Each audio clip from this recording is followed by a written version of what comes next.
কিয়ামতের আগে যে মালহামার যুদ্ধ হবে তখন রাসূল সাল্লাল্লাহু আলাইহি ওয়াসাল্লাম বলেছেন মালহামার যুদ্ধের সময় মুসলমানদের ফুস্তাদ বা তাবু হবে, শিবির হবে এই ফিলিস্তিনের দামেস্কের পাশে আল গৌতা নামে এক জায়গা আছে, ওই গৌতাতে।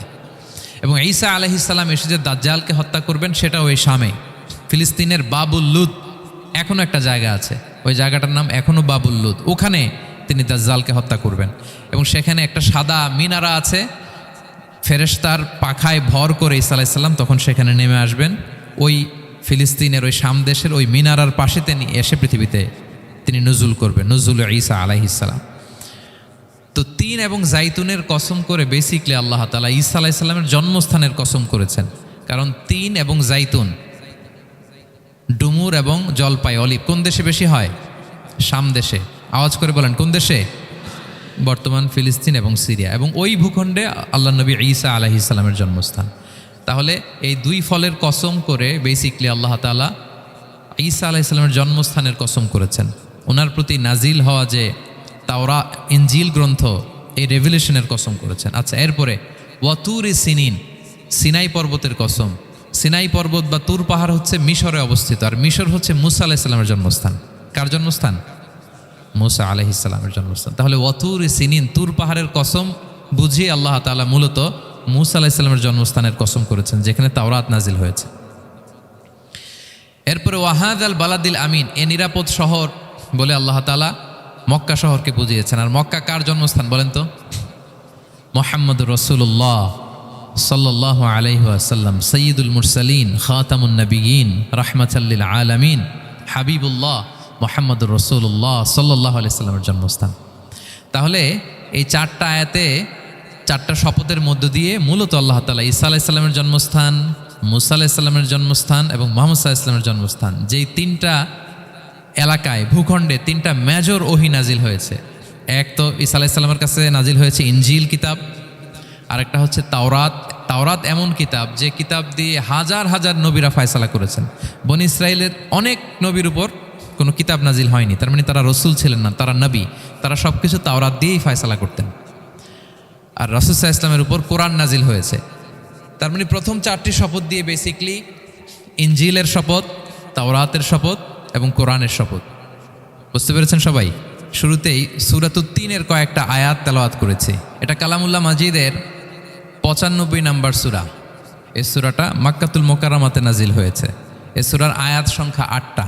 এই সূরার শুরুতে আল্লাহ তাআলা 4টা কসম করেছেন, ওয়াত-তিনি ওয়াজ-জাইতুনি ওয়া-তুরি সিনিনা ওয়া হাযাল বালাদিল আমিন। ওয়াত-তিন, তিনের কসম, ওয়াজ-জাইতুন, জাইতুনের কসম, ওয়াতুরি সিনিন, সিনাই পর্বতের কসম, ওয়া হাযাল বালাদিল আমিন, আর নিরাপদ শহরের কসম।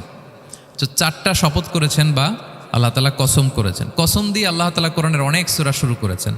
যেমন একটা সূরায় আল্লাহ ফজরের সময়ের কসম করেছেন, আল্লাহ বলেছেন ওয়াল ফাজর। আল্লাহ আকাশের কসম করেছেন ওয়াস সামা ইযাতিল বুরুজ। আল্লাহ তাআলা সূর্যের কসম করেছেন ওয়াশ শামসি ওয়া দুহাহা। এভাবে আল্লাহ তাআলা তার সৃষ্টির অনেক কিছুর কসম করে গুরুত্বপূর্ণ কোনো মেসেজ বা বার্তা আমাদের সামনে হাজির করেন। তো এই সূরাতে আল্লাহ তাআলা 4টা জিনিসের কসম করে একটা খুবই গুরুত্বপূর্ণ বার্তা মানব মণ্ডলীর জন্য এই সূরাতে তিনি হাজির করেছেন। এই সূরাটা আমাদের অনেকেরই মুখস্থ আলহামদুলিল্লাহ, এবং আল্লাহ রাসূল সাল্লাল্লাহু আলাইহি ওয়াসাল্লাম প্রায় বিভিন্ন নামাজে এই সূরাটা তেলাওয়াত করতেন। বারা ইবনে আযিব রাদিয়াল্লাহু তাআলা আনহু উনি বর্ণনা করেন যে আমি একবার এশার সালাতে আল্লাহ রাসূল সাল্লাল্লাহু আলাইহি ওয়াসাল্লামের কণ্ঠে নামাজে সূরা 3 তিনি তেলাওয়াত করেছেন, আমি নিজ কানে শুনেছি। এবং ওনার কণ্ঠ যে এত মধুর ছিল, আমার জীবনে এত সুমধুর কণ্ঠের তেলাওয়াত আমি শুনি নাই। আল্লাহর হাবিব সাল্লাল্লাহু আলাইহি ওয়াসাল্লামের কোরআন তেলাওয়াতের যে কণ্ঠ এত সুমিষ্ট ছিল, এত চমৎকার ছিল, শুধু তেলাওয়াত শুনেই অনেকে শাহাদা পড়ে মুসলমান হয়েছে। আবু জাহেল মক্কায় নিষেধ করতো যে কেউ যাবা না মুহাম্মদের কাছে, সে পাগল, সে গণক, সে মিথ্যাবাদী, সে জাদুকর, সে স্বামী স্ত্রীর মধ্যে বিচ্ছিন্নতা নিয়ে আসে, সে বাবা ছেলেকে আলাদা করে দেয়, তার কাছেই যাবা না। আর সে যা বলে শুনবাই না, কানে আঙ্গুল দিয়ে রাখবা। তো মানুষকে যেটা নিষেধ করা হয় বেশি, মানুষের ওইটার ব্যাপারে আগ্রহ থাকে বেশি। সে যত নিষেধ করতো মানুষ আরো বেশি বেশি যেয়ে শুনতো। মানুষকে সে কি বারণ করবে? সে দিনের বেলা নিষেধ করতো, রাতে যে লুকিয়ে লুকিয়ে নিজেই তেলাওয়াত শুনতো। তাহলে চিন্তা করেন যে আল্লাহর হাবিব সাল্লাল্লাহু আলাইহি ওয়াসাল্লামের কোরআনিক রেসিটেশন কত চমৎকার মেলোডিয়াস ভয়েস হলে স্বয়ং আবু জাহাল রাত্রিবেলা লুকিয়ে লুকিয়ে কোরআন তেলাওয়াত শুনতে যেত আল্লাহর হাবিব সাল্লাল্লাহু আলাইহি ওয়াসাল্লামের কণ্ঠে। তো রাসূল সাল্লাল্লাহু আলাইহি ওয়াসাল্লাম সূরাতুত 3টা এশার সালাতে তিনি তেলাওয়াত করেছেন, এই মর্মে হাদিসে পাওয়া যায়। এবং এই সূরাটা একটা ফলের নামে সূরা। 3 একটা ফল, আরব বিশ্বে খুব বেশি হয় 3 ফল। আমরা বাংলাদেশে ডুমুর বলি, ইংরেজিতে ফিগ বলে, ফিগ ট্রি। তো ফলের নামে বেসিক্যালি আল্লাহ তাআলা এই সূরাটাকে, এই চ্যাপ্টারটাকে ডেডিকেট করেছেন। আমরা সূরাকে ইংরেজিতে চ্যাপ্টার বলি। কোরআনে 114টা চ্যাপ্টার, এর মধ্যে এই সূরাটা হচ্ছে ফলের নামে ডেডিকেটেড। বিভিন্ন নামে খুব ইনক্লুসিভ ওয়েতে আল্লাহ তাআলা কোরআনে সূরাগুলো দিয়েছেন। কোরআনে আপনি প্রাণীর নামে সূরা পাবেন, প্রাণী। মানুষের নামে সূরা পাবেন। মানুষের মধ্যে 3 ভাগ, মুমিন, তারপর কাফির, এরপর মুনাফিক, প্রত্যেকের নামে সূরা। সূরাতুল মুমিনুন আছে, সূরাতুল কাফিরুন আছে, আবার সূরাতুল মুনাফিকুন আছে। আমাদের দৃশ্য জগতের সবচেয়ে বড় প্রাণীটা হচ্ছে হাতি, তাই না? এই হাতির নামে একটা সূরা আছে, বলেন তো ওই সূরার নাম কি? সূরা ফিল। তারপর আমরা যে দেখি আমাদের দৃশ্য জগতের সবচেয়ে ছোট প্রাণী হচ্ছে পিঁপড়া, পিঁপড়ার নামে একটা সূরা আছে, সূরা আন-নামল। আন-নামল মানে পিঁপড়ার সূরা। মাকড়সার নামে সূরা আছে, সূরাতুল আনকাবুত। তারপর গোষ্ঠীর নামে সূরা আছে, সূরাতুল আলে ইমরান। বংশের নামে সূরা আছে, সূরাতুল কুরাইশ, কুরাইশ বংশের নামে সূরা। এইভাবে খুব ইনক্লুসিভ ওয়েতে, এমন কিছু নাই যে আল্লাহ তাআলা উল্লেখ করেন নাই। মা ফাররাতনা ফিল কিতাবি মিন শাই, উল্লেখ করে নাই কোরআনে এমন কিছু নাই, সব কিছু আল্লাহ তাআলা উল্লেখ করেছেন। তো এই সূরাটা হচ্ছে একটা ফলের নামে, ফলটার নাম হচ্ছে 3 ফল। আল্লাহ তাআলা বলছেন ওয়াত-তিন, তিনের শপথ। আমি একবার সরল বঙ্গানুবাদ করি, এরপর আমি তাফসিরে ঢুকি। 3-এর শপথ, ওয়াজ-জাইতুন, জাইতুনের শপথ, ওয়াতুরি সিনিন, সিনাই পর্বতের শপথ, ওয়াহাদাল বালাদিল আমিন, এই নিরাপদ শহরের শপথ। লাকাদ খালাকনাল ইনসানা ফি আহসানি তাকওয়িম, নিশ্চয় আমি মানুষকে খুব চমৎকার সুন্দর অবয়বে সৃষ্টি করেছি। সুম্মা রাদাদনাহু আসফালা সাফিলিন, এরপরে তাকে আবার নিচু থেকে নিচুর দিকে নামিয়ে দিয়েছি। ইল্লাল্লাযীনা আমানু ওয়া আমিলুস সলিহাত, তবে তারা ছাড়া যারা ঈমান এনেছে এবং সৎকর্ম করেছে। ফালাহুম আজরুন গায়রু মামনুন, তাদের জন্য আছে অফুরন্ত পুরস্কার। ফামা ইউকাযযিবুকা বা'দু বিদ্দিন, এগুলো জানার পরও কিসে তোমাকে দিন অস্বীকারের ব্যাপারে উদ্বুদ্ধ করলো? আলাইসাল্লাহু বিআহকামিল হাকিমিন, আল্লাহ তাআলা কি শ্রেষ্ঠ বিচারক নন? সাদাকাল্লাহুল আযীম। এই হচ্ছে এই সূরাটির সরল অনুবাদ। এবার আমরা তাফসিরে ঢুকি। প্রথমে আল্লাহ তাআলা বলেছেন ওয়াত-তিন, তিনের শপথ। 3 মানে তো আমরা জানলাম, 3 মানে ডুমুর। আল্লাহর হাবিব সাল্লাল্লাহু আলাইহি ওয়াসাল্লাম তিনি 3 ফল পছন্দ করতেন, এবং এটা ডায়াবেটিক্সের জন্য ভালো, ডায়াবেটিক্স নিয়ন্ত্রণ করে। আমাদের বোনদের যাদের ইররেগুলার মেনস্ট্রুয়েশনাল পিরিয়ড হয়, এটার জন্য এটা খুব ভালো, এবং খুব স্ট্রেংথ, স্টেমিনা আনে শরীরে। এটা জান্নাতের একটা গাছ। আদম আলাইহিস সালাম এবং হাওয়া আলাইহিস সালামকে যখন আল্লাহ বলেছিল ওয়ালা তাকরাবা হাযিহি শাজারাতা ফাতাকুনা মিনাজ জালিমিন, আদম এবং হাওয়া জান্নাতের সব জায়গায় যেতে মন চায় যাও, যা খেতে মন চায় খাও, এই নিষিদ্ধ গাছের কাছে যেও না, তাহলে তোমরা জালিম হয়ে যাবে। শয়তান এসে উল্টা বুঝালো, সে বলল তোমাদের খেতে নিষেধ করছে কেন জানো? আল্লাহ চায় না যে তোমরা জান্নাতে থাকো, আল্লাহ চায় এখান থেকে তোমাদের বের করে দিবে, কিন্তু তোমরা যদি এই গাছের ফল খাও আল্লাহ আর বের করতে পারবে না। দেখছেন শয়তানের অবস্থা? শয়তান কিন্তু নেগেটিভিটি নিয়ে সামনে আসে না, আসে খুব আপনার ওয়েল উইশার হিসেবে, উপদেশ নিয়ে, খুব ভালো একটা পজিটিভ ওয়েতে আসে। তো ওনারা খেয়ে ফেললেন এই নিষিদ্ধ গাছের ফল। খাওয়ার ফলে আদম আলাইহিস সালাম, হাওয়া আলাইহিস সালাম, ওনাদের গা থেকে জান্নাতের পোশাকগুলো ঝরে পড়ে গেল। এখন কি দিয়ে ওনারা ওনাদের প্রাইভেটকে ঢাকবেন? তখন ওনারা, তাফসির ফি জিলালিল কোরআনে এসেছে যে ওনারা এই 3 গাছের পাতা নিয়ে নিজেদের প্রাইভেট ঢেকেছিলেন। সুবহানাল্লাহ। সেই 3 ফলের কসম আল্লাহ করলেন, ওয়াত-তিন, 3-এর শপথ। এরপর আল্লাহ তাআলা বললেন ওয়াজ-জাইতুন, জাইতুনের শপথ। জাইতুন মানে হচ্ছে জলপাই। তো আল্লাহ তাআলা বললেন ওয়াজ-জাইতুন, জাইতুনের শপথ। জাইতুন মানে হচ্ছে জলপাই, ইংরেজিতে আমরা যেটাকে অলিভস বলি। তো আল্লাহ 3-এর কসম করলেন এবং অলিভের কসম করলেন। দুইটাই খুব উপকারী ফল, এবং আল্লাহর হাবিব সাল্লাল্লাহু আলাইহি ওয়াসাল্লাম তিনি জলপাইও খুব পছন্দ করতেন। ওনার রেগুলার ফুড আইটেমের মধ্যে জলপাই ছিল, অলিভস ছিল। এটা পাহাড়ি এরিয়া, মরুভূমিতে হয়, এবং রাসূল সাল্লাল্লাহু আলাইহি ওয়াসাল্লাম বলেছেন কুলু যাইত ওয়াদ-দাহিনু ফাইন্নাহু মিন শাজারাতিন মুবারাকা, তোমরা অলিভ অয়েল এটা খেয়েও এবং এটা গায়ে মালিশ করো, কেননা এটা বরকতময় একটা গাছের ফল, শাজারা মুবারাকা। এটা শরীরের ব্যাড কোলেস্টেরলকে কমিয়ে দেয়। দাড়িতে অ্যাপ্লাই করলে, চুলে অ্যাপ্লাই করলে সহজে পাকে না দাড়ি চুল, এবং স্কিনে অ্যাপ্লাই করলেও স্কিনের জন্য ভালো, স্কিনের জন্য বেশ ভালো। এটা যাদের সুযোগ হয় আপনারা দাড়িতে চুলে অ্যাপ্লাই করবেন, খাবেন। এটা খাওয়াও যায়। তাম্বুতু বিদ্দুহনি ওয়াসিবগিল লিল আখিলিন, কোরআনে এসেছে। এটা অয়েল হিসেবে ইউজ করে, আবার খাবার হিসেবেও ইউজ করা যায়। সালাদ ড্রেসিংয়ের ক্ষেত্রে কিন্তু অলিভ অয়েল আমরা ইউজ করি। ইদানিং পিজাতে খুব ইউজ করা হয় অলিভ, জলপাইটা। তো এটা আপনারা খেতে পারেন, এটা খুবই সুস্বাদু। এবং জলপাই গাছের মানে জাইতুন গাছের ডালের মেসোয়াক খুব ভালো হয়। আল্লাহর হাবিব সাল্লাল্লাহু আলাইহি ওয়াসাল্লাম জাইতুনের ডাল দিয়ে মেসোয়াক করতেন। তিনি বলতেন নে'মা সিওয়াকিয়া জাইতুন, সবচেয়ে শ্রেষ্ঠ মেসোয়াক হচ্ছে জাইতুনের, মিনাশ শাজারাতিল মুবারাকা, কারণ এটা বরকতময় গাছের ডালা। এবং ফাইন্নাহু সিওয়াকি ওয়া সিওয়াকুল আম্বিয়া মিন ক্বাবলি, এই জাইতুনের ডাল দিয়ে আমিও যেমনি মেসোয়াক করি, আমার আগে যত নবী পৃথিবীতে এসেছে সবাই জাইতুনের ডাল দিয়ে মেসোয়াক করত। আল্লাহ বলেন ওয়াতিনি ওয়াজ জাইতুন, তিনের শপথ আর জাইতুনের শপথ। এরপর আল্লাহ তাআলা বললেন ওয়াতুরি সিনিন, সিনাই পর্বতের শপথ। প্রথমে দুইটা ফলের শপথ করলেন, এবার একটা পাহাড়ের শপথ করতেছেন। আপনারা কি তুর পাহাড়ের নাম শুনেছেন? হ্যাঁ শুনেছেন। এই সিনাই পর্বত দ্বারা তুর পাহাড় উদ্দেশ্য।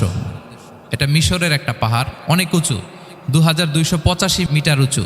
ওইটার নিচে আছে মুকাদ্দাসে তুয়া, যেখানে মুসা আলাইহিস সালামকে আল্লাহ তাআলা জুতা খুলতে বলেছিলেন, ফাখলা না আলাইকা ইন্নাকা বিল ওয়াদিল মুকাদ্দাসে তুয়া, হে মুসা তুমি পবিত্র উপত্যকায় এসেছো, জুতা খুলো। তো ওখানে সব ধর্মের লোকেরা যায়, সব ধর্মের লোকদের জন্য তীর্থস্থান, মুসলিম, জুইশ, খ্রিস্টিয়ান সবাই যায়। এটা সিনাই একটা এলাকা আছে মিশরের, north south Sinai, north Sinai, এটা সাউথ সিনাইতে অবস্থিত। তো নিচে একটা খ্রিস্টানদের প্রাচীন গির্জা আছে, সেন্ট ক্যাথেরিনা গির্জা। সেখান থেকে চলতে চলতে আপনাকে উপরে যেতে হবে, ফজরের পরে আবার চলে আসতে হবে, তা না হলে দুপুরবেলায় 10টা-11টার দিকে এমন সূর্যের প্রখর তাপ ওই পাথরের মধ্যে লাগে, ওখানে আর থাকা যায় না। একেবারে তুর পাহাড়ের উপরে সেখানে খ্রিস্টানদের জন্য ছোট্ট একটা সেনাগোগ আছে, তারা প্রার্থনা করে। খ্রিস্টানদের একটা চার্চ আছে, মুসলিমদের জন্য ছোট্ট একটা মুসল্লা আছে সুরাওয়ের মতো। আল্লাহ ওই সিনাই উপত্যকার কসম করেছেন, ওয়াতুরি সিনিন, সিনাই উপত্যকার কসম। এখানেই আল্লাহ তাআলা মুসা আলাইহিস সালামকে তাওরাত দিয়েছিলেন, মেজর একটা আসমানি কিতাব দিয়েছিলেন। এবং সরাসরি মুসা আলাইহিস সালাম এই পাহাড়ের চূড়ায় বসে আল্লাহ তাআলার সাথে কথা বলতেন। ওয়াকাল্লামাল্লাহু মুসা তাকলিমা, উনি সরাসরি কথা বলতেন, এটা ওনার একটা স্পেশাল বৈশিষ্ট্য ছিল, ক্যারেক্টারিস্টিক্স। এবং আল্লাহ তাআলা নূরের তাজাল্লি দিয়ে এই পাহাড়কে একবার জ্বালিয়ে দিয়েছিলেন। আজও এই পাহাড়ের রংটা অনেকটা একটু লালচে, একটু কালোচে, একটু রেডিশ কালারের। এবং মুসা আলাইহিস সালাম এই নূরের তাজাল্লির ঝলকে তিনি বেহুশ হয়ে গিয়েছিলেন এই পাহাড়ের উপরে। ইয়াজুজ মাহাজুজ যখন কিয়ামতের আগে আগমন করবে, তখন মুসলমানদের সেন্টার হবে। ঈসা আলাইহিস সালাম মুসলমানদেরকে নিয়ে ওইখানে অবস্থান করবেন, এই তুর পাহাড়ের ওখানে। এবং আল্লাহর হাবিব সাল্লাল্লাহু আলাইহি ওয়াসাল্লামের মেরাজের রাতে ইসরার সময় একটা স্টেশন ছিল এই তুর পাহাড়। জিবরাইল আলাইহিস সালাম এই তুর পাহাড়ে আল্লাহর হাবিব সাল্লাল্লাহু আলাইহি ওয়াসাল্লামকে নামিয়ে বলেছিলেন যে এটা জাবাল মুসা, আপনার ভাই মুসার পাহাড়, আপনি এখানে 2 রাকাত নামাজ পড়েন, দোয়া করেন। আল্লাহর হাবিব সাল্লাল্লাহু আলাইহি ওয়াসাল্লাম এই তুর পাহাড়ে 2 রাকাত সালাত আদায় করেছিলেন এবং দোয়া করেছিলেন। আল্লাহ এই তুর পাহাড়ের কসম কাটলেন, ওয়াতুরি সিনিন, সিনাই পর্বতের কসম, যেখানে তাওরাত কিতাব নাজিল হয়েছিল। এরপর আল্লাহ তাআলা বললেন ওয়াহাদাল বালাদিল আমিন, আর এই নিরাপদ শহরের শপথ। এই শহর দ্বারা মক্কা শহর উদ্দেশ্য, কারণ রাসূল সাল্লাল্লাহু আলাইহি ওয়াসাল্লাম তখন মক্কায় ছিলেন, মক্কা নগরী। এই শহরের পূর্ব নাম ছিল বাক্কা। মক্কা নগরীকে বলা হয় উম্মুল কুরা, সব শহরের মা, সব শহরের সেন্টার, পৃথিবীর নাভিস্থল।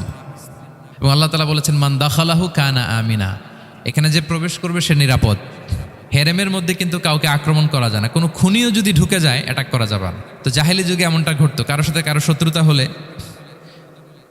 ধরেন যে একজন তার বাবাকে হত্যা করেছে, তো সে তাকে পেয়েছে, ওই লোক বাঁচার জন্য দৌড়াতে দৌড়াতে হেরেমের ভিতরে ঢুকে যেত, কারণ সে জানে যে হেরেমে ঢুকলে সে আমাকে মারবে না।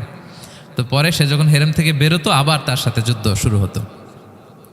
এবং এই শহরের এত মর্যাদার কারণ হচ্ছে সাইয়েদনা ইব্রাহিম আলাইহিস সালাম তিনি আল্লাহর কাছে দোয়া করেছিলেন যে রব্বি জাআল হাদা বালাদান আমিনা, হে আল্লাহ আপনি এই শহরকে নিরাপদ করেন, ওয়ারযুক আহলাহু মিনাস সামারাত, আর এই শহরের অধিবাসীদেরকে আপনি ফলমূল দিয়ে রিজিকের ব্যবস্থা করেন।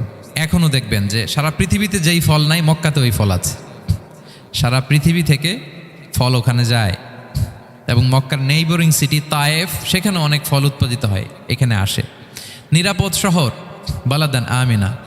এবং আল্লাহর হাবিব সাল্লাল্লাহু আলাইহি ওয়াসাল্লাম বলেছেন যে এই মক্কা শহর আমার সবচাইতে প্রিয় শহর। বাধ্য হয়ে তিনি যখন হিজরত করলেন মদিনায়, সেদিন বারবার তিনি মক্কার দিকে পেছনে ফিরে ফিরে তাকান, আর কেঁদে কেঁদে তিনি বলতেছিলেন যে মাক্কাতু আহাব্বুল বিলাদ ইলাইয়া, মক্কা আমার কাছে সবচেয়ে প্রিয় নগরী। লাউলা উখরিজতু লামা খারাজতু, আমাকে যদি জোর করে বের করে দেয়া না হতো, আমি কোনোদিন মক্কা ছেড়ে অন্য কোথাও যেতাম না। আল্লাহর হাবিব সাল্লাল্লাহু আলাইহি ওয়াসাল্লামের সবচেয়ে প্রিয় শহর ছিল মক্কা, এবং এটা আল্লাহর হাবিব সাল্লাল্লাহু আলাইহি ওয়াসাল্লামের জন্মস্থান। মাকান মাউলিদির রাসূল, রাসূল সাল্লাল্লাহু আলাইহি ওয়াসাল্লামের বিলাদাত হয়েছে এই শহরে।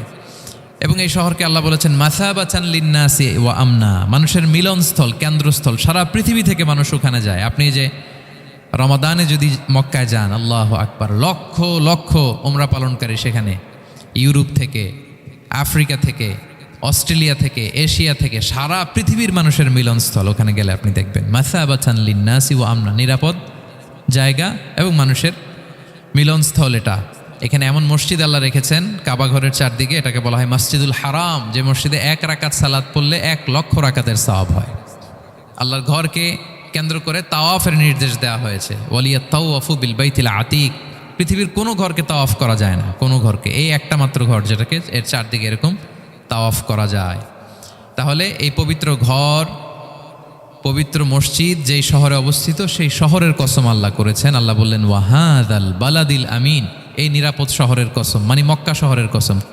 আমরা আপাত দৃষ্টিতে আমাদের কাছে মনে হচ্ছে 2টা ফলের কসম, একটা পাহাড়ের কসম, একটা নগরীর কসম। আসলে বেসিকলি আল্লাহ তাআলা এই 4টা শপথ দিয়ে 3 নবীর জন্মস্থান, 3 নবীর নবুয়তের কসম করেছেন। কিভাবে সেটা আমি মিলিয়ে দেই। এই যে প্রথমে যে আল্লাহ বলেছেন ওয়াত্তিনি ওয়া জাইতুন, 3 এবং জাইতুনের কসম। পৃথিবীতে সবচেয়ে বেশি 3 এবং জাইতুন কোথায় উৎপন্ন হয় জানেন? ফিলিস্তিনে। কোথায়?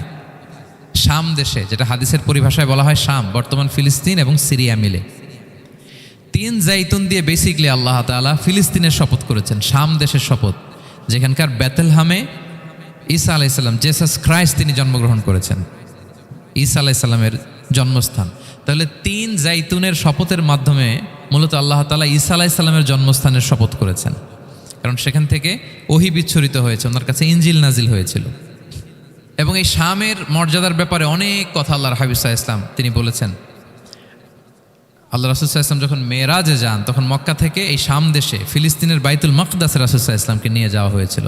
এবং রাসূল সাল্লাল্লাহু আলাইহি ওয়াসাল্লাম প্রায় বলতেন তুবা আলি শাম, শামের জন্য বরকত, কেননা ফেরেশতারা তাদের রহমতের পাখা শাম দেশের উপর বিছিয়ে রেখেছে। এবং তিনি বলতেন ফিতনার সময় আলাইকুম বিশাম, তোমরা শামে যেও, শামে থেকো। এবং তিনি দোয়া করেছেন আল্লাহুম্মা বারিক লানা ফি শামিনা, আল্লাহ তুমি আমার শাম অঞ্চলে আল্লাহ তুমি বরকত দিও। এবং হাদিসে এসেছে এই শামই হচ্ছে আরদুল মাহশার, এখানেই হাসর হবে।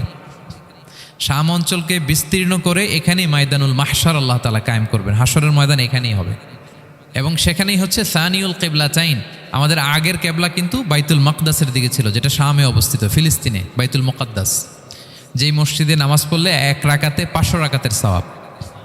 3টা মসজিদে সালাত পড়লে স্পেশাল ভার্চুর কথা আছে, এর বাইরে আর অন্য মসজিদের বিশেষ কোনো ফজিলত নাই, বাকি সব মসজিদ সমান। এক হচ্ছে মসজিদুল হারাম, 1 রাকাতে 1 লক্ষ রাকাত। 2 নম্বর মসজিদে নববী, 1 রাকাতে 1000 রাকাতের সওয়াব, আর একটা দুর্বল বর্ণনায় 50,000 রাকাতের সওয়াব। 3 নম্বরে এই মসজিদুল আকসা, 1 রাকাতে 500 রাকাতের সওয়াব। এই 3 মসজিদে যেন আমরা যে সালাত আদায় করতে পারি, আল্লাহ তুমি তৌফিক দান করো। 2 মসজিদে তো একেবারেই সহজ যাওয়া, মক্কা মদিনাতে।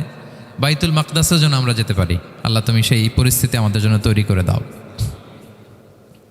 তো এই বাইতুল মাকদাসের দিকে রাসূল সাল্লাল্লাহু আলাইহি ওয়াসাল্লাম টানা 14 বছর নামাজ পড়েছেন। 14 বছর।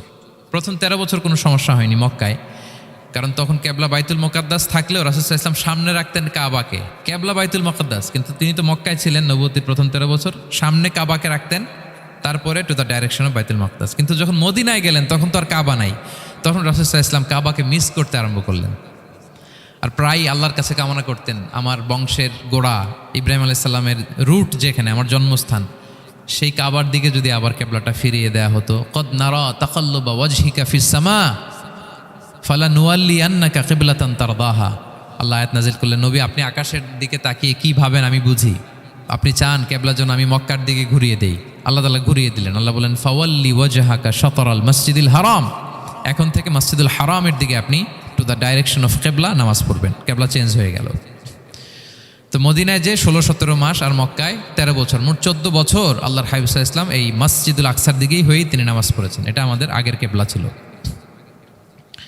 এবং শেষে কিয়ামতের আগে যে মালহামার যুদ্ধ হবে, তখন রাসূল সাল্লাল্লাহু আলাইহি ওয়াসাল্লাম বলেছেন মালহামার যুদ্ধের সময় মুসলমানদের ফুস্তাদ বা তাবু হবে, শিবির হবে এই ফিলিস্তিনের দামেস্কের পাশে আল গৌতা নামে এক জায়গা আছে, ওই গৌতাতে। এবং ঈসা আলাইহিস সালাম এসে যে দাজ্জালকে হত্যা করবেন সেটাও ওই শামে, ফিলিস্তিনের বাবুল লুদ এখনও একটা জায়গা আছে, ওই জায়গাটার নাম এখনও বাবুল লুদ। ওখানে তিনি দাজ্জালকে হত্যা করবেন।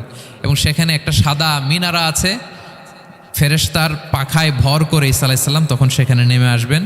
ওই ফিলিস্তিনের ওই শাম দেশের ওই মিনারার পাশে তিনি এসে পৃথিবীতে তিনি নুজুল করবেন, নুজুল ঈসা আলাইহিস সালাম। তো তিন এবং জাইতুনের কসম করে বেসিকলি আল্লাহ তাআলা ঈসা আলাইহিস সালামের জন্মস্থানের কসম করেছেন। কারণ তিন এবং জাইতুন, ডুমুর এবং জলপাই, অলিভ কোন দেশে বেশি হয়? শাম দেশে। আওয়াজ করে বলেন কোন দেশে? বর্তমান ফিলিস্তিন এবং সিরিয়া, এবং ওই ভূখণ্ডে আল্লাহ নবী ঈসা আলাইহিস সালামের জন্মস্থান। তাহলে এই দুই ফলের কসম করে বেসিকলি আল্লাহ তাআলা ঈসা আলাইহিস সালামের জন্মস্থানের কসম করেছেন। ওনার প্রতি নাজিল হওয়া যে তাওরাত ইনজিল গ্রন্থ, এই রেভেলেশনের কসম করেছেন। আচ্ছা, এরপরে ওয়াতুরি সিনিন, সিনাই পর্বতের কসম। সিনাই পর্বত বা তুর পাহাড় হচ্ছে মিশরে অবস্থিত, আর মিশর হচ্ছে মুসা আলাইহিস সালামের জন্মস্থান। কার জন্মস্থান? মুসা আলাইহিস সালামের জন্মস্থান। তাহলে ওয়াতুরি সিনিন, তুর পাহাড়ের কসম বুঝিয়ে আল্লাহ তাআলা মূলত মুসা আলাইহিস সালামের জন্মস্থানের কসম করেছেন, যেখানে তাওরাত নাজিল হয়েছে। এরপরে ওয়াহাদাল বালাদিল আমিন, এ নিরাপদ শহর বলে আল্লাহ তাআলা মক্কা শহরকে বুঝিয়েছেন। আর মক্কা কার জন্মস্থান বলেন তো? মুহাম্মদুর রাসূলুল্লাহ সাল্লাল্লাহু আলাইহি ওয়াসাল্লাম, সাইয়্যিদুল মুরসালিন, খাতামুন নবিয়্যিন, রাহমাতাল লিল আলামিন, হাবিবুল্লাহ মুহাম্মদুর রাসূলুল্লাহ সাল্লাল্লাহু আলাইহি ওয়াসাল্লামের জন্মস্থান। তাহলে এই চারটা আয়াতে চারটা শপথের মধ্য দিয়ে মূলত আল্লাহ তাআলা ঈসা আলাইহিস সালামের জন্মস্থান, মুসা আলাইহিস সালামের জন্মস্থান এবং মুহাম্মদ সাল্লাল্লাহু আলাইহি ওয়াসাল্লামের জন্মস্থান, যেই তিনটা এলাকায় ভূখণ্ডে তিনটা মেজর ওহী নাজিল হয়েছে। এক তো ঈসা আলাইহিস সালামের কাছে নাজিল হয়েছে ইনজিল কিতাব, আরেকটা হচ্ছে তাওরাত। তাওরাত এমন কিতাব যে কিতাব দিয়ে হাজার হাজার নবীরা ফয়সালা করেছেন। বনি ইসরাইলের অনেক নবীর উপর কোনো কিতাব নাজিল হয়নি, তার মানে তারা রসুল ছিলেন না, তারা নবী। তারা সব কিছু তাওরাত দিয়েই ফয়সালা করতেন। আর রাসূল সাল্লাল্লাহু আলাইহি ওয়াসাল্লামের উপর কোরআন নাজিল হয়েছে। তার মানে প্রথম চারটি শপথ দিয়ে বেসিকলি ইনজিলের শপথ, তাওরাতের শপথ এবং কোরআনের শপথ। বুঝতে পেরেছেন সবাই? আল্লাহ ওহির শপথ করেছেন। দেখেন, ফল, পাহাড়, নগরী মাড়িয়ে সারা পৃথিবী ঘুরিয়ে আপনাদেরকে শেষ পর্যন্ত ইনজিল, তাওরাত এবং কোরআনে নিয়ে আসছেন আমার সাথে আসছেন। হ্যাঁ, এই রেভেলেশনের শপথ আল্লাহ করেছেন। তাহলে ওয়াত্তিনি ওয়াজাইতুনি ওয়াতুরি সিনিনা ওয়াহাদাল বালাদিল আমিন, এই চার আয়াতে চারটা শপথের মধ্য দিয়ে মূলত আল্লাহ তাআলা আসমান থেকে নাজিল হওয়া যে ওহী, এই ওহীর শপথ অথবা ওহী যেই ভূখণ্ডে নাজিল হয়েছে সেই ভূখণ্ডগুলোর শপথ করে আল্লাহ একটা গুরুত্বপূর্ণ কথা বলবেন। সেটা কি? আল্লাহ তাআলা বললেন, লাকাদ খালাকনাল ইনসানা ফি আহসানি তাকওয়িম, আর আমি মানুষকে অত্যন্ত চমৎকার অবয়বে সৃষ্টি করেছি, চমৎকার গঠনে, চমৎকার স্ট্রাকচারের ডিজাইনে সৃষ্টি করেছি। মানুষের দৈহিক অবকাঠামো গঠন এটা যেমনি চমৎকার, মানুষের ইন্টেলেকচুয়াল কাঠামো এটা চমৎকার, মানুষের আচরণগত যে বিহেভিয়ারাল ট্রেটস, ক্যারেক্টারিস্টিক্স এটাও চমৎকার। প্রত্যেক দিক থেকে আল্লাহ তাআলা নান্দনিকভাবে মানুষকে তিনি তৈরি করেছেন। আমরা যদি দেহের কথা বলি, হিউম্যান অ্যানাটমি নিয়ে যাদের ধারণা আছে, আপনি শুনলে অবাক হবেন এত জটিলভাবে আমাদের দেহটা ফাংশন করে। ঠিক যেই মুহূর্তে আমি কথা বলতেছি আমার ব্রেইন সচল, আমার নার্ভ সিস্টেম সচল, হেয়ারিং সিস্টেম, স্মেলিং সিস্টেম, আমার এই যে হার্ট সচল, সিস্টোলিক ডায়াস্টোলিক অলিন্দ নিলয় হচ্ছে, আমার লাং কাজ করতেছে, কিডনি ইজ ওয়ার্কিং পারফেক্টলি, সব কিছু কাজ করতেছে।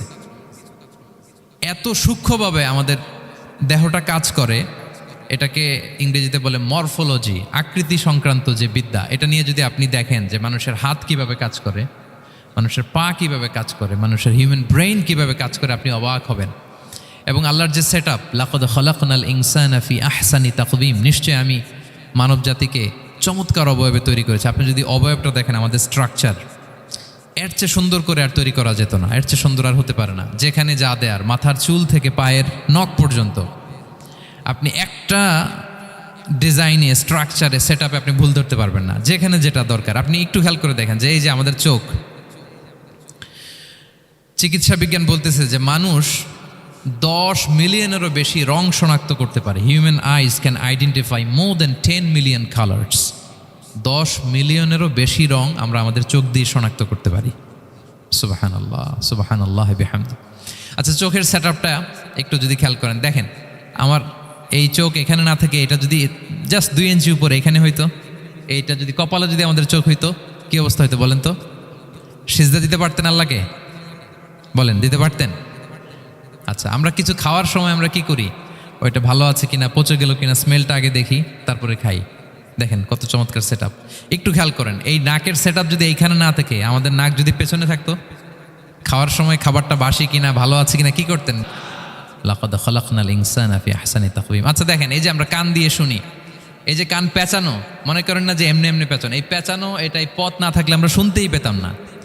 এটা এমনভাবে সেট আপ করা, এটাই ইথারে ভাষা তরঙ্গকে এয়ার ড্রামের ভেতরে সুন্দরভাবে ইনপুট করে, নাহলে আমরা শুনতে পেতাম না। আপনার এই কান কেটে ফেলে দিলে আপনি শুনতে পারবেন না।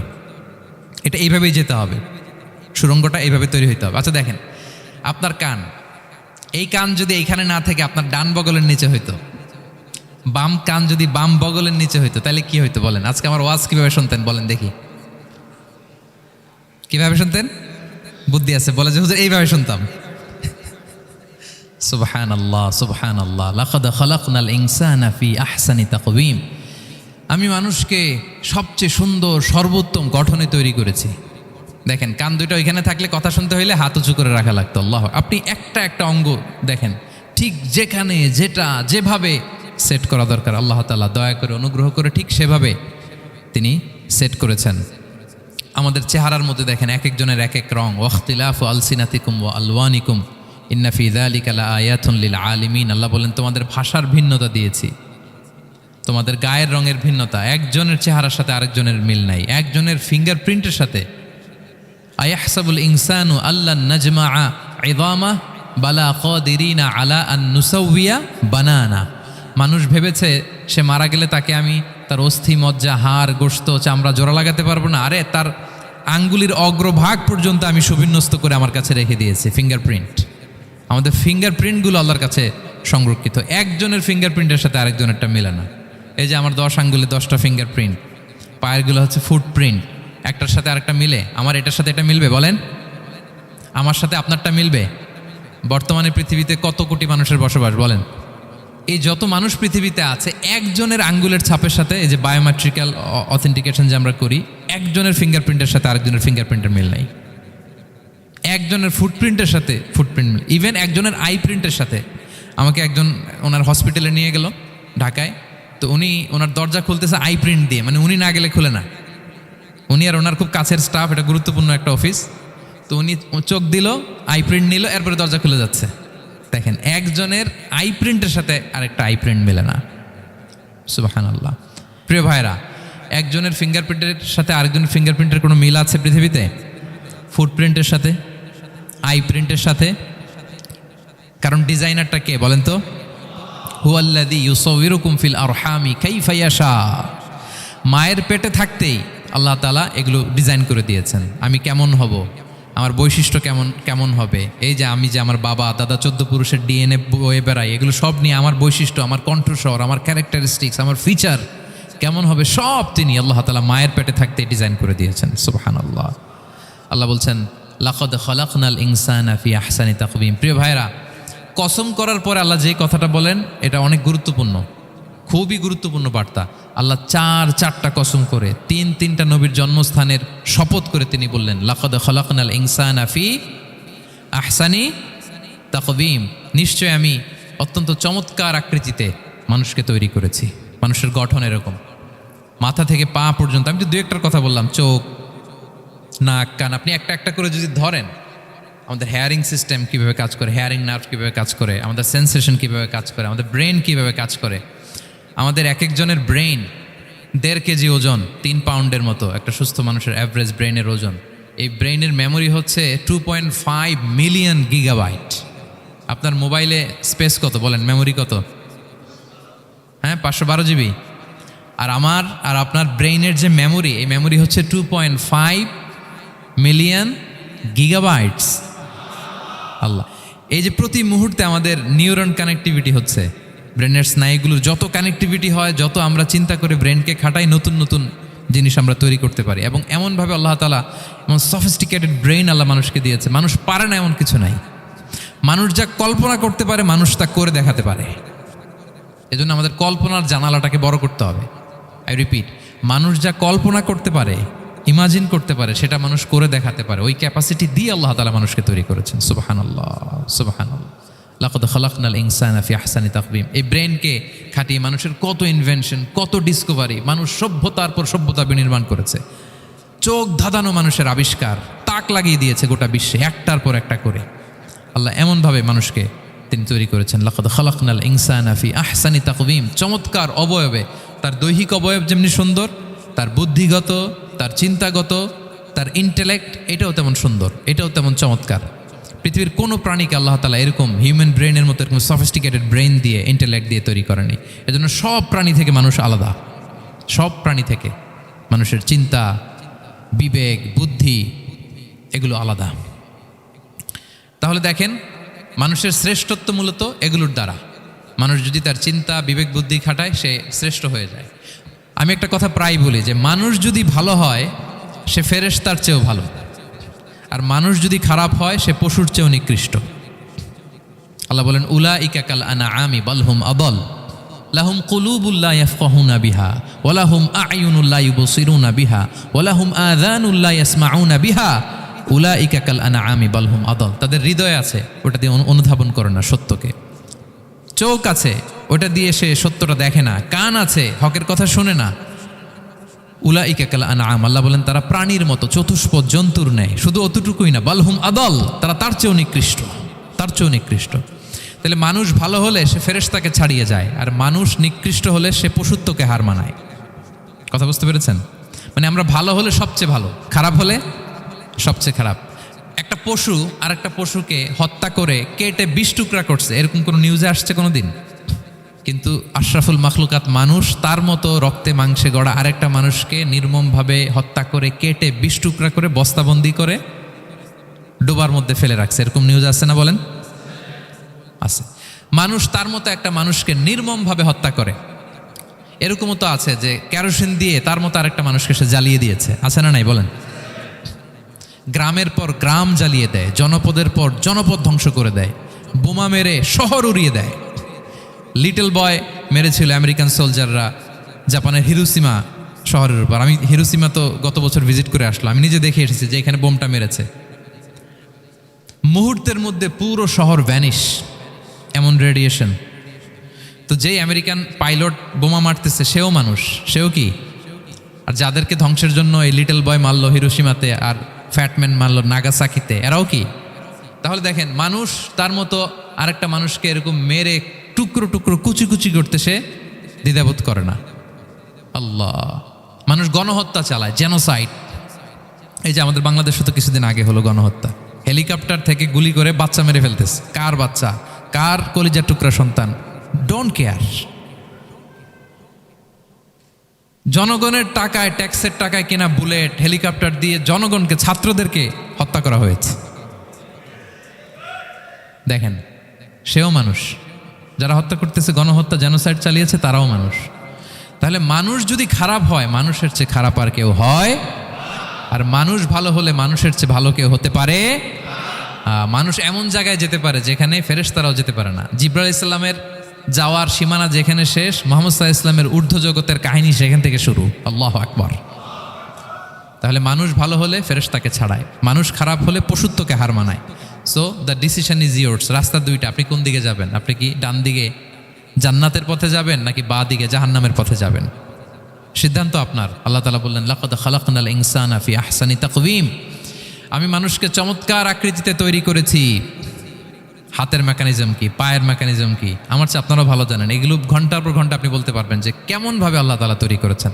আল্লাহ বলেন মানুষকে আমি অত্যন্ত চমৎকার আকৃতি দিয়ে তৈরি করেছি।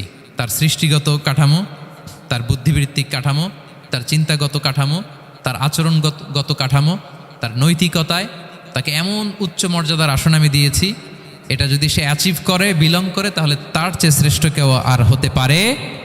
কিন্তু আল্লাহর দেয়া এই ক্যাপাসিটিগুলো, এই নেয়ামাগুলো যদি সে অ্যাকসেপ্ট না করে, সে যদি পশুত্বের পথে হাঁটে, সে যদি শয়তানের দেখানো পথে হাঁটে, তাহলে সে এত নিচে যাবে, অন্য কেউ আর এত নিচে যেতে পারে না।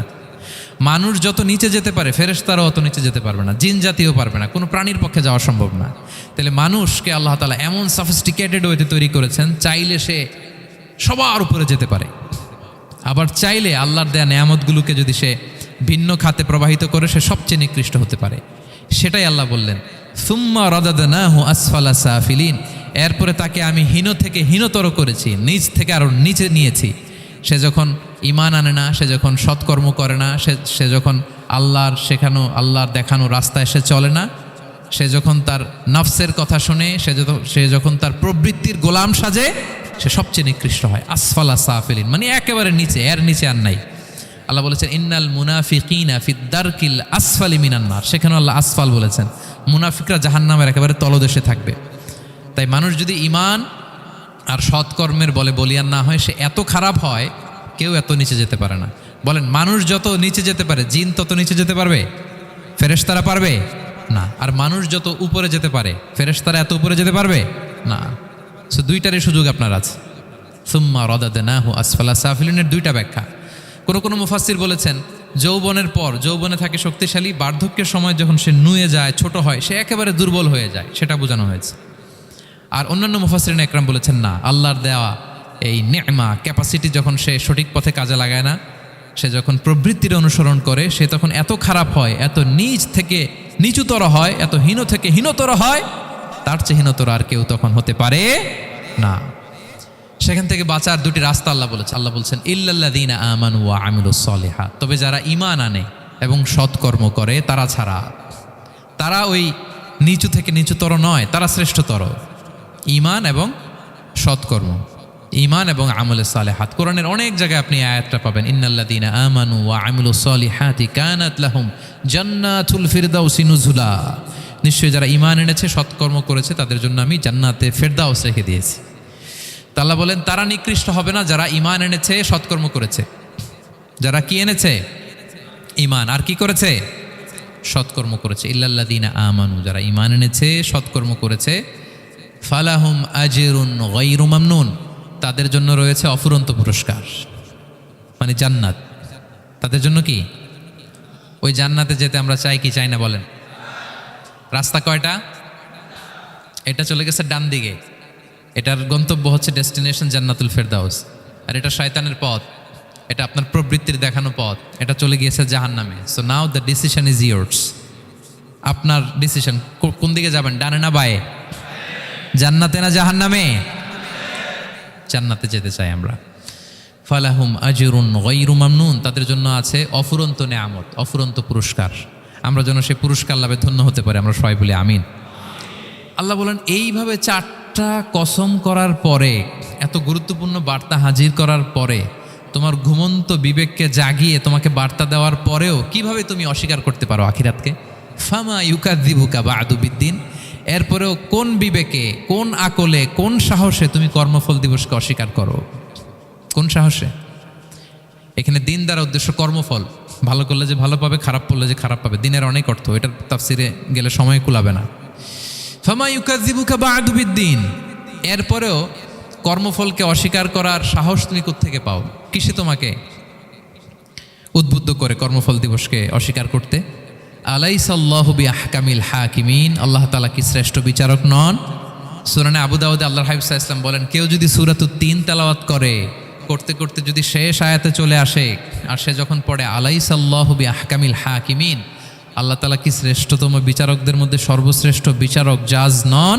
তখন সে যেন উত্তর দেয়, এটা তো আল্লাহর প্রশ্ন, আলাইসাল্লাহু বিআহকামিল হাকিমিন, আল্লাহ আমাদেরকে প্রশ্ন ছুড়ে দিয়েছেন যে আল্লাহ তাআলা কি শ্রেষ্ঠ বিচারক নন? তখন যে তেলাওয়াত করে সে যেন বলে বালা বালা ওয়া আনা আলা যালিকা মিনাশ শাহিদিন। বালা মানে অবশ্যই, হ্যাঁ আল্লাহ অবশ্যই আপনি শ্রেষ্ঠ বিচারক, আর আপনি যে শ্রেষ্ঠতম বিচারক এই সাক্ষী আমি দিচ্ছি, এই ঘোষণা আমি দিচ্ছি। পড়েন সুবহানাল্লাহ। আপনি দেখবেন মসজিদুল হারামে, হারামাল মাক্কিতে যখন তেলাওয়াত করে ইমাম সাহেবরা, এই আয়াতের পরেই যদি রুকুতে যায় দেখবেন ফিস ফিস করে বলে যে বালা বালা ওয়া আনা আলা যালিকা মিনাশ শাহিদিন। আমি নিজে শুনেছি, দেখবেন ওনার এটা পরে, কারণ আল্লাহ এখানে প্রশ্ন ছুড়ে দিয়েছেন। আর উত্তর হিসেবে বলতে হবে বালা ওয়া আনা আলা যালিকা মিনাশ শাহিদিন, আল্লাহ অবশ্যই আপনি শ্রেষ্ঠ বিচারক। আল্লাহর চাইতে শ্রেষ্ঠ বিচারক আর হতে পারে? আমরা কত লাকি যে আল্লাহর আহকামুল হাকিমিন হিসেবে বিচারক পেয়েছি। আমাদের বিচার যদি অন্য কেউ করতো, নিজেরা যদি নিজেদের, আল্লাহ যদি বলতো তোরটা বিচার তুই কর আর তোরটা তুই কর, কি অবস্থা হইতো বলেন? যার সাথে যার শত্রুতা আছে ওইখানে দেখাই দিত। কিন্তু আমরা বিচারক হিসেবে পেয়েছি কাকে? আল্লাহ কি পার্সিয়ালিটি করবে বিচারে? স্বজনপ্রীতি করবে? কারো উপর জুলুম করবে? কাউকে ঠকাবে? আল্লাহ বলেন ওয়ামা আনা বিযাল্লামিল লিল আবিদ, আমি কখনো আমার বান্দার উপর জুলুম করি না। নাদাউল মাওয়াজিনাল কিসতা লিয়াউমিল কিয়ামা, কিয়ামতের দিন আমি মিজান নামে এমন এক ন্যায় বিচারের মানদণ্ড স্থাপন করব, ফালা তুযলামু নাফসুন শাইআ, এক বিন্দু পরিমাণ কেউ মাজলুম হবে না। এক বিন্দু পরিমাণ কেউ মাজলুম হবে না। এজন্য দুনিয়াতে যদি বিচার না পান, আল্লাহর দরবার বিচারটা দিয়ে রাখেন, সেদিন বিচার হবে। আহকামুল হাকিমিন আপনারা ঠকাবে না। দুনিয়াতে বিচার পান নাই, মাজলুম হয়েছেন, মানুষ ভুল বুঝছে, কেউ আপনার ঠিকমতো বুঝে নাই, আপনার কথাটা কাকে বলবেন? বিপদে পড়লে ক্রাইসিস মোমেন্টে কাকে শেয়ার দিবেন? না ফেসবুকে শেয়ার দিবেন? আমরা তো ফেসবুকে শেয়ার দিয়ে দিই এখন। ফেসবুকে শেয়ার দেওয়ার আগে, বন্ধুকে শেয়ার দেওয়ার আগে, স্ত্রীর কাছে শেয়ার করার আগে আমার সমস্যার কথা আগে শেয়ার করব কাকে? কারণ আলাইসাল্লাহু বি আহকামিল হাকিমিন, আল্লাহ বলছেন আমি কি শ্রেষ্ঠ বিচারক নই? বালা বালা ইয়া রব ওয়া আনা আলা যালিকা মিনাশ শাহিদিন, অবশ্যই আল্লাহ আপনি শ্রেষ্ঠ বিচারক। ক্লিয়ার হয়েছে না সবার কাছে? শপথ কয়টা ছিল? 4টা। মূলত নবুয়তের শপথ, তাই না? নবুয়ত আমাদের জন্য সবচাইতে বড় নেয়ামত। কারণ নবীরা যদি আমাদেরকে এই তথ্যগুলো না দিতেন, আমরা জান্নাত জাহান্নাম চিনতাম? ভাইরা বলেন তো, আখেরাত চিনতাম? এই যে আখেরাত হবে, পুলসিরাত হবে, day of judgment, day of accountability, আল্লাহর সুপ্রিম কোর্টের কাঠ গড়ায় পাই টু পাই হিসাব দিতে হবে, নবীরা না এসে বললে আমরা এত বুঝতাম না। নবীরা জান্নাত জাহান্নাম চিনিয়েছে, আল্লাহর বিশদ পরিচয় আমাদের সামনে তুলে ধরেছে, আখিরাতের পরিচয়, লাইফ আফটার ডেথ কিরকম হবে, সব কিছু আমাদের কাছে তুলে ধরেছে। সো নবুয়ত আল্লাহ তাআলার পক্ষ থেকে অনেক বড় নেয়ামত। 2 নম্বর নেয়ামত হচ্ছে আল্লাহ তাআলা আমাদেরকে যে ক্যাপাসিটি দিয়েছে, বুদ্ধিমত্তা, ইন্টেলেক্ট, বিচার বিশ্লেষণ, যেটা দিয়ে আমরা অন্যান্য সব প্রাণী থেকে আলাদা, এটাও আল্লাহর বড় নেয়ামত। এই নেয়ামতের শুকরিয়া যেন আমরা করি। এবং আমি যেটা বলেছি, মানুষ যেটা কল্পনা করতে পারে সেটা সে করেও দেখাতে পারে। সো আল্লাহ তাআলা যাকে যেই কোয়ালিটি দিয়েছে, ক্যাপাসিটি দিয়েছে, আমরা যেন এই নেয়ামতের শুকরিয়া করি। নেয়ামতের শুকরিয়া করলে এই নেয়ামত দেওয়ার ধারাবাহিকতা এটা বাড়িয়ে দেয় কে? লা ইন শাকারতুম লা আযীদান্নাকুম ওয়া লা ইন কাফারতুম ইন্না আযাবি লাশাদীদ। শুকরিয়া করলে নেয়ামত আরো বাড়িয়ে দেব। তাহলে প্রথম নেয়ামত ছিল নবুওয়াত, প্রফেটহুড, প্রফেসি, এটা অনেক বড় নেয়ামত। এই রেভেলেশন এসে আমাদেরকে এনলাইটেন করেছে। তা না হলে আমাদের গডকে, গডের ফিচার কি, আখেরাত কি, জান্নাত কি, জাহান্নাম কি, the concept of punishment, concept of আখেরা, কিছুই আমরা ভালোভাবে বুঝতাম না। এটার শপথ আল্লাহ করেছেন। আল্লাহ আমাদেরকে নেয়ামত দিয়েছেন, ক্যাপাসিটি দিয়েছেন, সক্ষমতা দিয়েছেন, সবচাইতে সফিস্টিকেটেড ব্রেন দিয়ে তৈরি করেছেন, এটা একটা বড় নেয়ামত। এবং রাস্তা দেখিয়ে দিয়েছেন, হয় ডানে নয় বায়ে। এবং তিনি আশ্বাস দিয়েছেন যে তোমাদেরকে সঠিক ফায়সালার মাধ্যমে বিচার করা হবে সেদিন। তাই আমাদের বিপদে আপদে সবসময় আমরা যেন ফরিয়াদ করি এক মহান সত্তার কাছে। বলুন তো আওয়াজ করে, তিনি কে? আল্লাহর কাছে যেন আমরা ফরিয়াদ করি। আল্লাহ তাআলা আমাদের সবাইকে কথাগুলো বুঝা আর আমল করার তৌফিক দান করুক। হাযা মা ইনদি ওয়াল ইলমু ইনদাল্লাহি আলাইহি তাওয়াক্কালতু ওয়া ইলাইহি উনীব। সুবহানাকাল্লাহুম্মা ওয়া বিহামদিকা আশহাদু আল্লা ইলাহা ইল্লা আনতা আস্তাগফিরুকা ওয়া আতুবু ইলাইক।